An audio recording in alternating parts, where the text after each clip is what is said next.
The holographic image appeared in the middle of the command room, and Admiral Gregory Kane watched it carefully as the alien face materialized before him.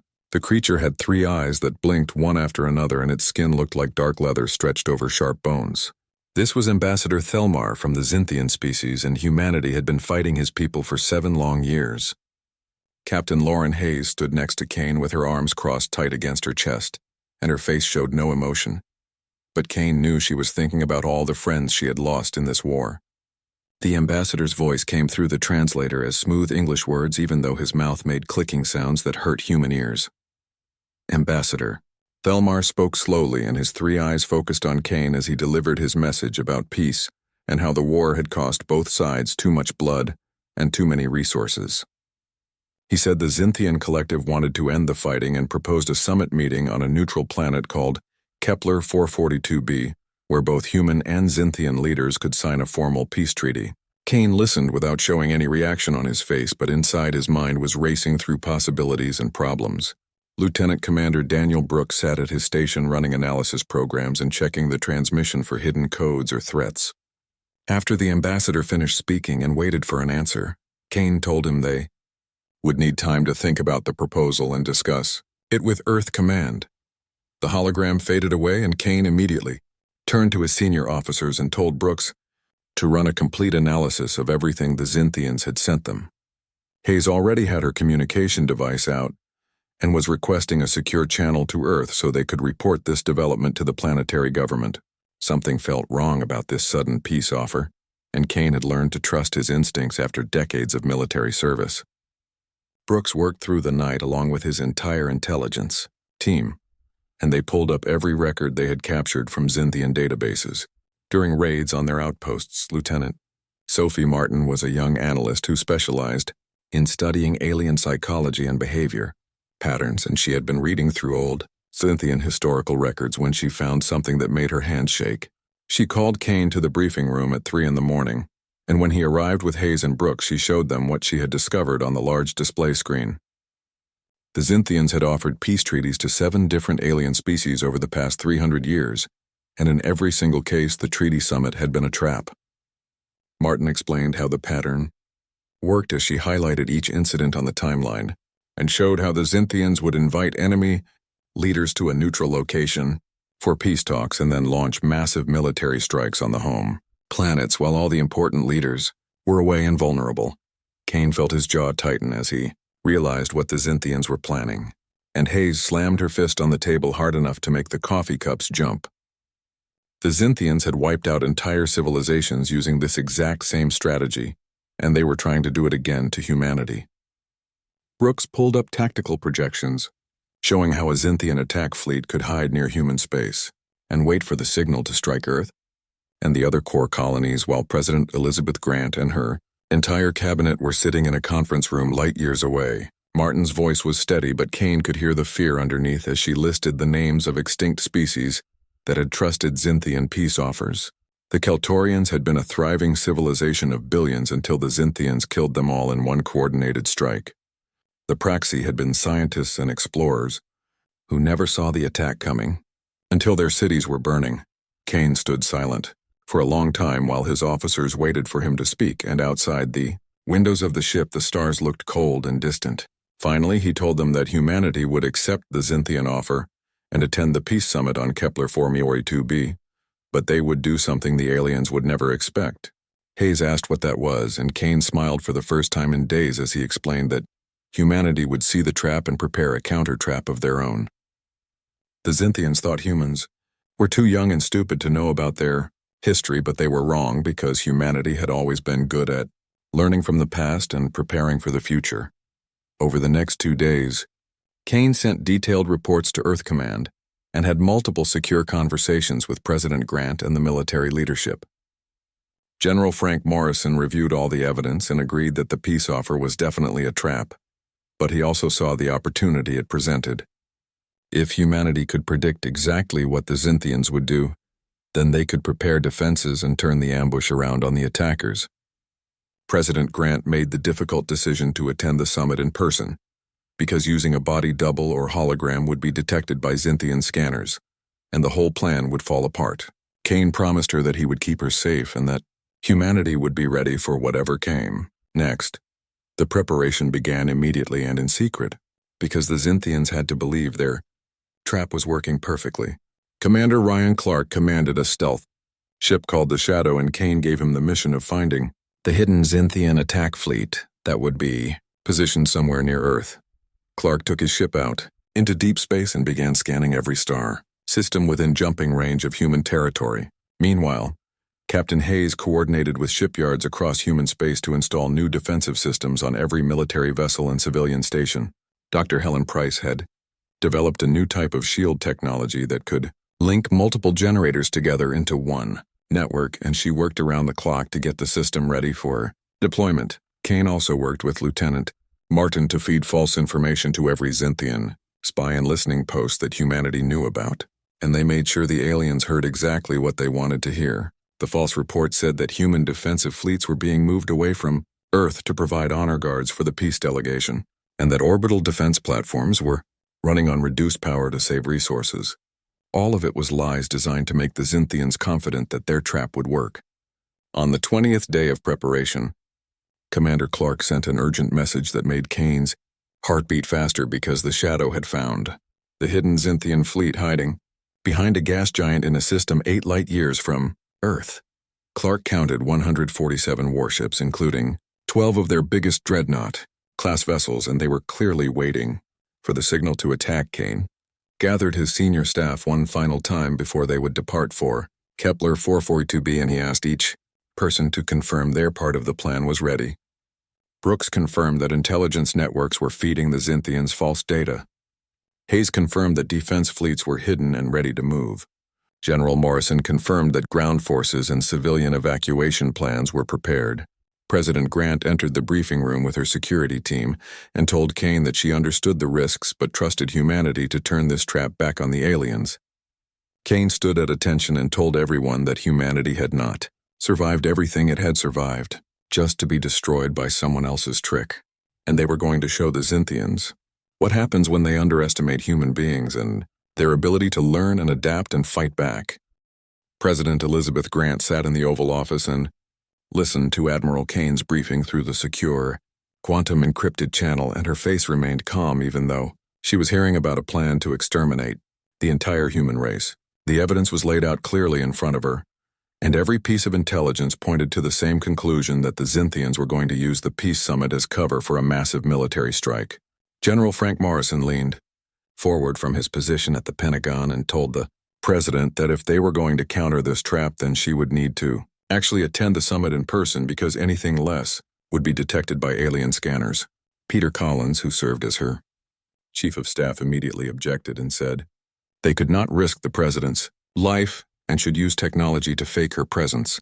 But Grant shook her head and said no, because the plan would only work if the Zynthians believed they had one. Grant asked Kane if he had a plan to keep her alive through this dangerous mission, and the Admiral nodded and began explaining the details of Operation Counterstrike.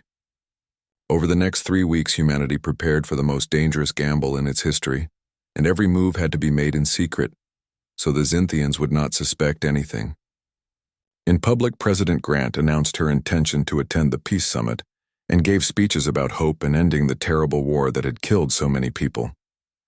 News networks broadcast optimistic reports, and financial markets rallied as people believed peace was finally coming. Behind the scenes, however, a completely different operation was taking place as military forces quietly repositioned themselves and new defensive systems were installed across human space. Commander Ryan Clark kept his stealth ship Shadow on station near the hidden Zynthian fleet and watched them carefully through passive sensors that could not be detected. He sent regular reports to Kane about enemy ship movements and confirmed that the attack fleet was staying in position and waiting for the signal to launch their assault. Captain Lauren Hayes supervised the installation of Dr. Price's new shield technology at shipyards across the solar system and worked with engineers who pulled triple shifts to get everything ready in time. The synchronized shield network was designed to link every defensive generator on Earth and Mars and the orbital stations into one massive protective barrier that would be much stronger than individual shields. Dr. Helen Price explained the technical details to Hayes as they stood in the huge construction bay at Mars Station and watched crews installing the new equipment. The concept was simple enough to understand, even though the actual engineering was incredibly complex, and Price said that individual shields could be overwhelmed by concentrated fire, but synchronized shields drawing power from multiple sources would create a defensive web that was exponentially harder to break through.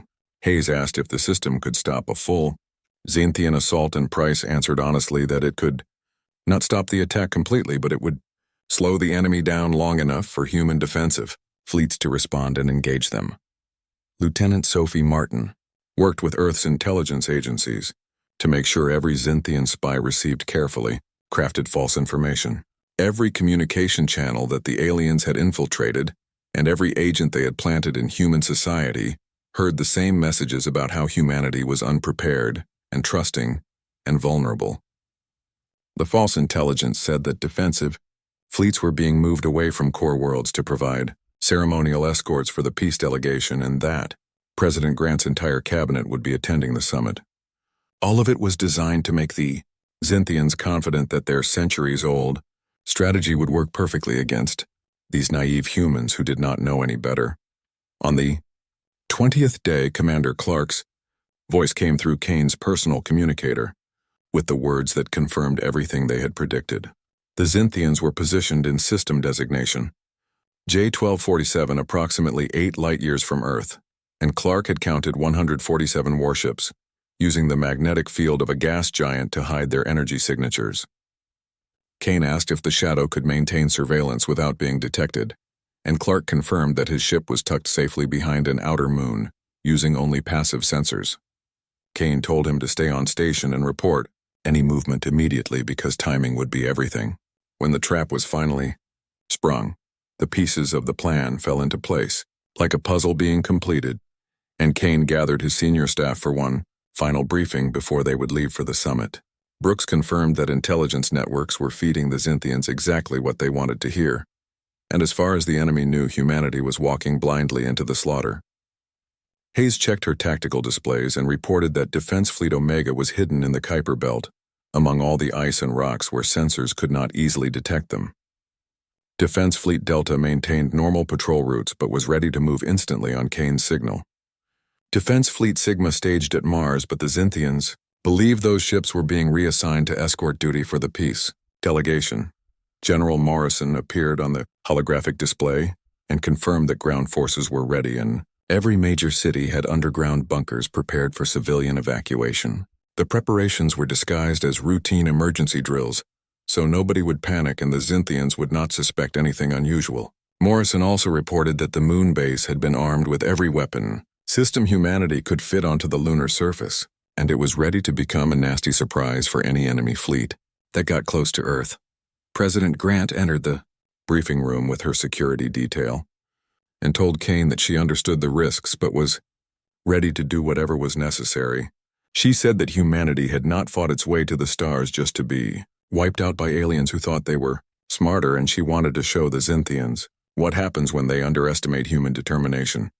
Kane stood at attention and told the president that humanity's greatest advantage in this situation was that the Xanthians were arrogant and believed their trap had worked 7 times before, so it would work again. Grant smiled and said the aliens were about to learn that their greatest weapon was also their greatest weakness. Kane agreed and explained that Xanthian arrogance had blinded them to the possibility that humanity might actually study history and learn from the mistakes of extinct civilizations. The final preparations were completed, and the human delegation prepared to board their shuttle for the journey to Kepler 442b. Every person involved in the operation knew that the next few days would determine whether humanity survived as a free species or became another name on the list of civilizations destroyed by Xanthian treachery. The shuttle carrying President Elizabeth Grant descended through the thin atmosphere of Kepler 442b, and the rocky planet looked barren and unwelcoming through the viewport windows.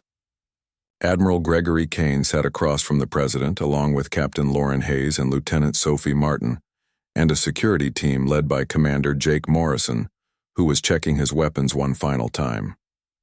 The shuttle interior was cramped and filled with the kind of quiet tension that comes before a battle, even though they were supposedly going to sign a peace treaty. Kane looked at his wrist display and verified that every element of Operation Counterstrike was in position and ready to execute on his command. Commander Ryan Clark was still watching. The hidden Zynthian fleet from his stealth ship and all the defensive forces across human space were linked into Dr. Price's synchronized shield.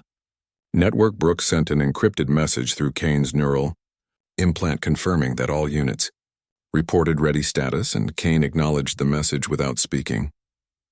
The shuttle touched down on the landing pad next to a temporary diplomatic complex that had been built specifically for this summit, and through the windows Kane could see several Zynthian shuttles already parked nearby. President Grant reminded everyone to act hopeful and relieved, because the Zynthians needed to believe that humanity had completely fallen for their trap. The shuttle ramp lowered and the human delegation stepped out into the pale sunlight of this neutral world where supposedly peace would be made between two species that had been killing each other for 7 years. Ambassador Thelmar waited at the base of the ramp along with High Commander Varkesh, who was the supreme military leader of the Zynthian collective, and Kane's eyes immediately catalogued the body language and positioning of all the aliens present. Thelmar made a gesture of welcome, and his translator converted his clicking speech into smooth English as he told President Grant how honored the Zynthians were by her presence. Grant smiled warmly and extended her hand in the human greeting gesture, and Thelmar had learned enough about human customs to reciprocate the handshake.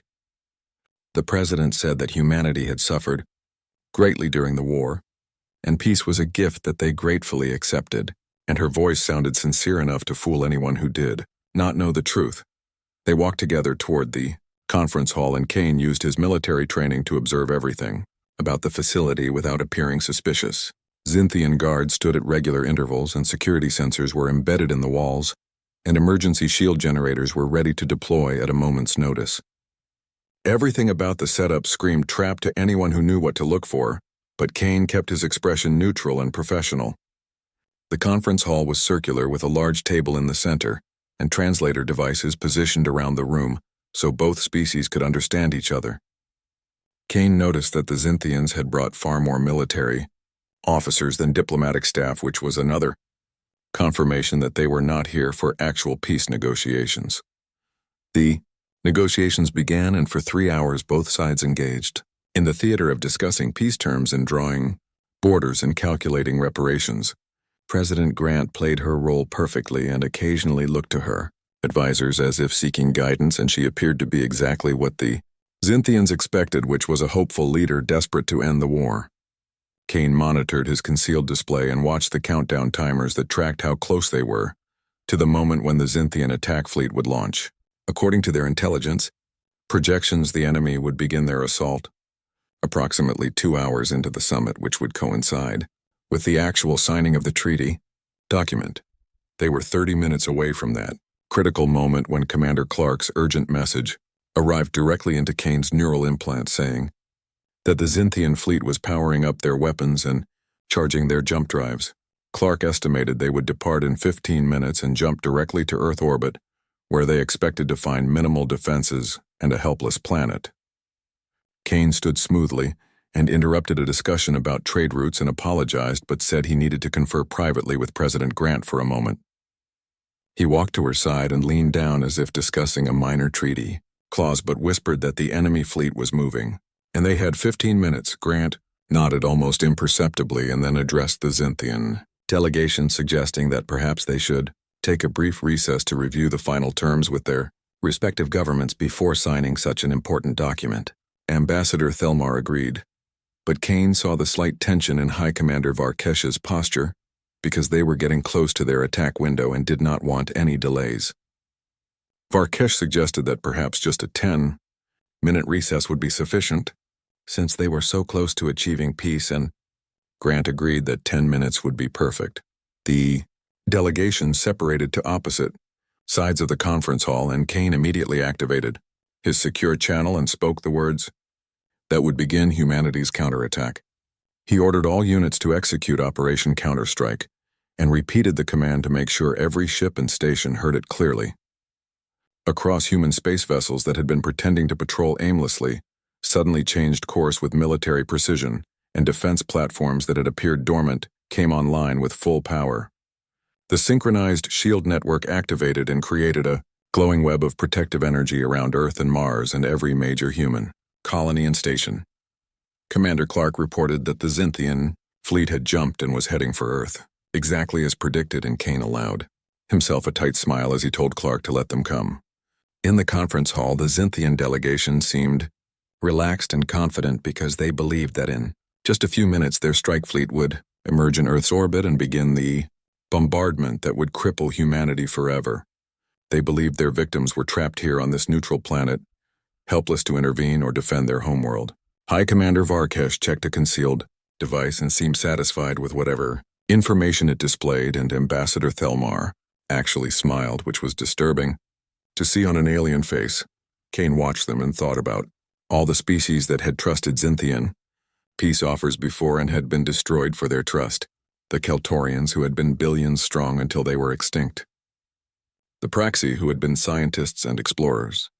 5 other civilizations whose names were barely remembered. All of them had sat in rooms like this one and believed they were making peace while attack fleets moved into position.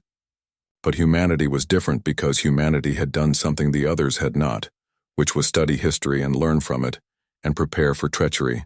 The 10-minute recess was almost over, and soon the Zintians would discover that their centuries-old trap had finally failed.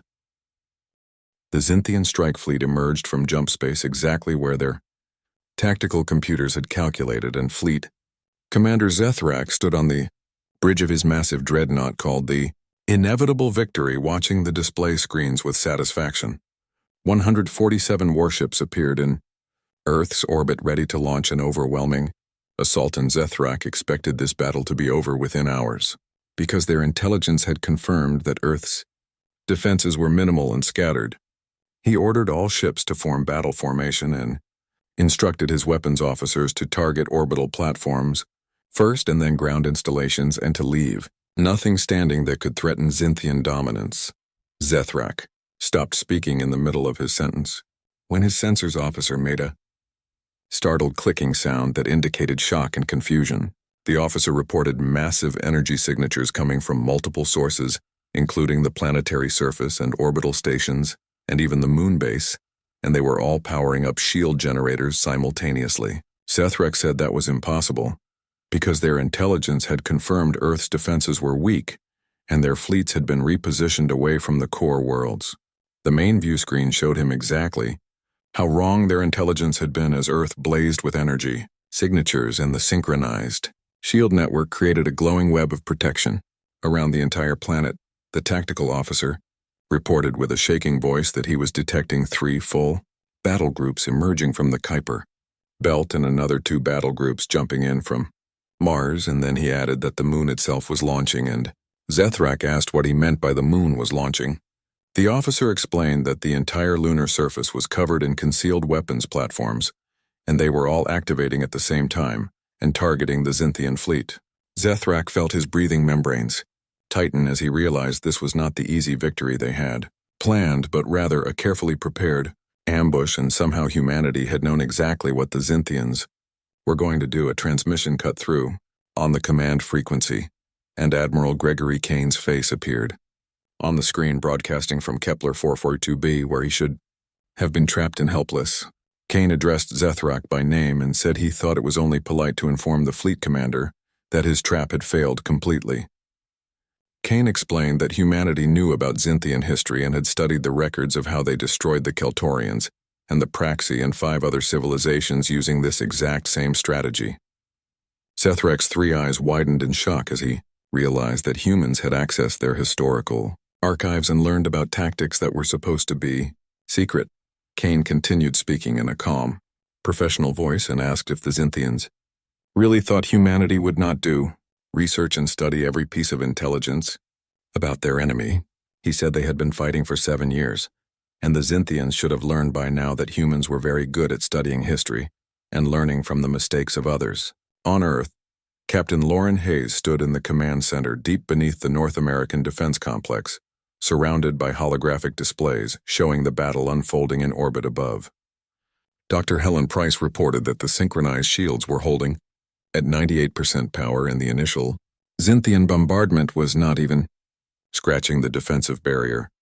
Hayes ordered Fleet Omega to deploy and show the aliens what a real ambush looked like, and from their hiding positions in the Kuiper Belt emerged Earth's most powerful battle group. These were not the standard vessels the Zynthians had fought in previous battles, but rather new Mjolnir-class battleships equipped with weapon systems designed specifically to counter Zynthian armor and shields.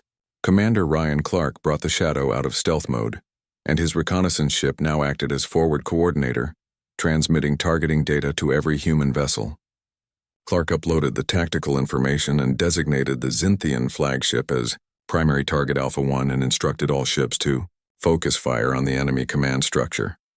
The Zynthian fleet tried to reorganize and adapt to this sudden reversal, but they had positioned themselves for an assault on a helpless planet and were not prepared for defensive battle against forces that had been waiting in ambush. Fleet Commander Zethrak watched helplessly as human warships tore through his outer formations, and his own ship shook under impacts from weapons that penetrated Zynthian shields with frightening efficiency. His tactical officer asked how the humans were able to do this, because their weapons should not be this effective against Zynthian defenses, and Zethrak answered quietly that the humans had adapted and studied Zynthian technology just as thoroughly as they had studied Zynthian tactics. Another transmission came from Kane offering the same choice that the Zynthians had planned to offer humanity, which was surrender and be treated according to laws of war or continue fighting and be destroyed. Kane said to choose quickly because human patience was limited, and Zethrak looked at his tactical display, showing 23 of his ships already destroyed or crippled. The human defensive formation was impenetrable, and his strike fleet that had been designed to overwhelm minimal resistance was being systematically torn apart by forces that had been ready and waiting. Zethrak thought about Ambassador Thelmar and High Commander Varkesh on Kepler 442b, who believed they were safe while humanity's leadership was being eliminated, and they had no idea that everything had been turned around. Back on Kepler 442b, the 10-minute recess ended and President Grant returned to the conference hall with her delegation and took their seats as if nothing unusual was happening. Ambassador Thelmar seemed agitated now and kept checking a concealed device looking for confirmation that the attack had begun and that Earth was burning under Zynthian weapons. Grant asked pleasantly if something was wrong, and Thelmar said no, just checking on a minor matter, and Grant smiled and asked if perhaps the matter concerned a fleet of warships that were supposed to be attacking Earth right now. Every Zynthian in the room froze completely still and high. Commander Varkesh's hand moved toward his sidearm, but he found himself suddenly surrounded by human security forces who had quietly repositioned during the recess. Commander Jake Morrison held a weapon aimed directly at the Zynthian military leader and advised him not to try anything because the entire complex was shielded and nobody would be jumping away or calling for help. President Grant stood up and her demeanor changed, completely from hopeful diplomat to hardened leader who had survived 7 years of brutal warfare. Grant asked coldly if the Zynthians really believed that humanity had survived countless disasters and wars just to fall for the oldest trick in the galaxy. She said they had known this was a trap before they even accepted the offer to attend the summit. Thelmar's translator clicked rapidly as he asked how they could have known, and Kane confirmed that humanity had known from the very first moment because Zynthian species had used this strategy 7 times before. Kane explained that they had recovered historical records from Zynthian archives during the raid on Tau Ceti, and every move the aliens had made was predicted, and every trap they set was clearly visible to people who had done their research. 3 months passed after the failed Zynthian trap, and Admiral Gregory Kane stood in the observation deck of Unity Station, which was humanity's newest orbital facility positioned in neutral space. Through the massive viewport, he could see vessels from a dozen different alien species all gathered here for what everyone was calling the Summit of New Powers. Captain Lauren Hayes joined him carrying 2 cups of coffee and said she thought he might need caffeine because it was going to be a long day ahead.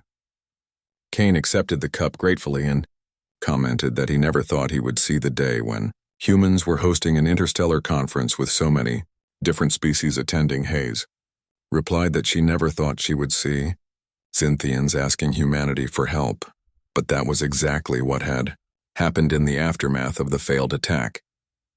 When other alien species learned that humanity had not only predicted but completely countered the Zynthians' infamous trap, the news spread across the galaxy faster than any ship could travel. The Zynthian collective, which had been a dominant military power for centuries, suddenly found itself isolated and vulnerable because everyone now knew their tactics. More importantly, the species that had lived in fear of Zynthian expansion saw an opportunity, and if humanity could defeat the trap that had destroyed 7 civilizations, then perhaps humans could help them secure their own independence and survival. Lieutenant Sophie Martin approached, carrying a datapad, and informed Kane that delegates were arriving and the Torvan Assembly had sent representatives along with survivors from the Keltorian species. Kane was surprised because he thought the Keltorians were nearly extinct after the Zynthian attack on their homeworld 40 years ago. Martin explained that about 40,000 Keltorians had survived and were scattered across refugee stations throughout the galaxy, and when they heard what humanity had done, they asked to attend this summit. Martin's expression was somber as she said the survivors wanted to meet the species that had succeeded where their own people had failed. Kane told Martin to make sure the Keltorian delegates received every courtesy, and he thanked her for the good work she had done in discovering the historical pattern of Zynthian traps, because without that, research humanity might have walked right into the ambush. Martin blushed slightly and said she was just doing her job before walking away to prepare for the conference. Hayes said quietly that the hardest part of everything that had happened was that humanity now had to figure out how to make real peace with the Zynthians after everything they had done and everything they had tried to do. Kane agreed and said that was the difference between humans and Zynthians, because the aliens had seen peace as a weapon to be used for deception, but humanity saw peace as an actual goal worth achieving. The conference began an hour later in Unity Station's main assembly hall, and President Elizabeth Grant stood at the podium addressing representatives from 14 different species. The Zynthians sat in a designated section under discreet guard and were represented by a new diplomatic team led by Counselor Zenthar, who had replaced the disgraced Ambassador Thelmar. Grant told the assembled delegates that they gathered not as conquerors and conquered, but as species who had all experienced the terrible cost of war. She explained that 3 months ago the Zynthian collective had attempted to use a diplomatic summit as cover for genocide, and they had failed because humanity studied their history and prepared. Accordingly, Grant paused and made eye contact with various delegates before continuing, and said she wanted to be very clear about something important. She said humanity did not counter the Zynthian trap in order to dominate the galaxy or to replace the Zynthians as the new power that everyone should fear. Humanity had done what they did because they refused to be victims, and now they were here to ensure that no one else would become victims either. Counselor Zenthar requested permission to speak, and Grant nodded her approval. Zenthar said that on behalf of the Zynthian collective he offered formal apology for the attempted attack on Earth and the deception that had been employed against humanity. The Zynthian counselor explained that his species had spent centuries believing that strength alone guaranteed survival, and they had viewed other species as either subjects to be conquered or threats to be eliminated, but never as equals. Zenthar said that humanity had shown the Zynthians the cost of this belief, not through conquest but through preparation, and not through destruction, but through defense. He admitted that the Zynthian people had much to learn about coexistence and cooperation.